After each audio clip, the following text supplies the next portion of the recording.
Paul's letter to the Ephesians. The letter to the Ephesians is probably written when Paul was in prison in Rome sometime between 60 and 64 AD.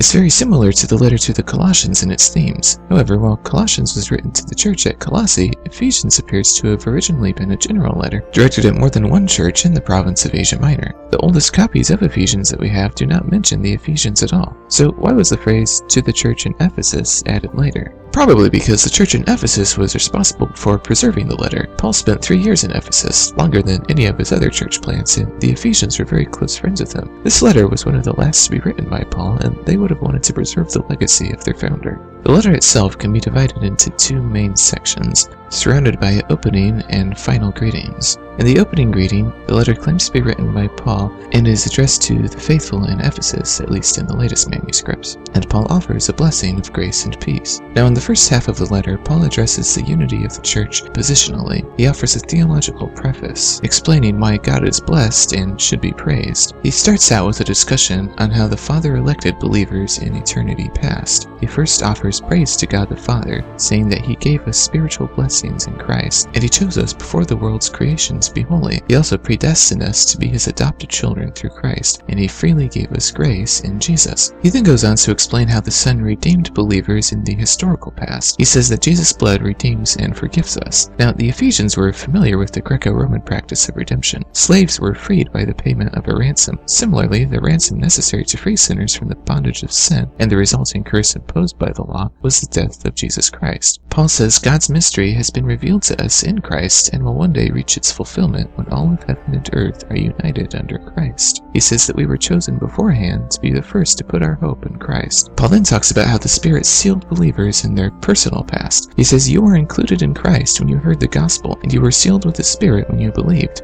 And he says the Spirit is a deposit of our inheritance until our redemption. Now in the next section, Paul offers a prayer for knowledge, and his point is to understand the church's positional unity. He begins his prayer by saying that ever since I heard about your faith and love, I always thank God for you and pray for you. He prays that they will get the spirit of wisdom and revelation to know God better, and that the eyes of their hearts may be enlightened in order that they may know the hope to which He has called them, the riches of His glorious inheritance in His holy people, and also His incomparably great power for us who believe. Paul says that that power is the same as when He raised Christ from the dead, and when He seated Him at His right hand in the heavenly realms, also when He placed Him above all rulers and powers and every famous name in the present and in the future, and when He placed all things under His feet, and also when He appointed Him as head of the church, which is His body, and is the fullness of Him who fills everything in every way. Now in the next section, Paul explains individual reconciliation with God. He talks about the individual believer's former state, saying, you used to be dead in sin, and you used to follow the world's ways. You used to follow the ruler of the kingdom of the air, whose spirit works in the disobedient. All of us used to live in that way, living for the flesh. Paul then goes on to describe the individual believer's present state, saying God made us alive in Christ when we were dead in sin because of His great love and mercy. He raised us with Christ and gave us a seat with Him in the heavenly realms. He did this so that in the coming ages He might show His rich grace through His kindness in Jesus. You are saved by grace through faith. It's a gift from God, not something you earn to boast about.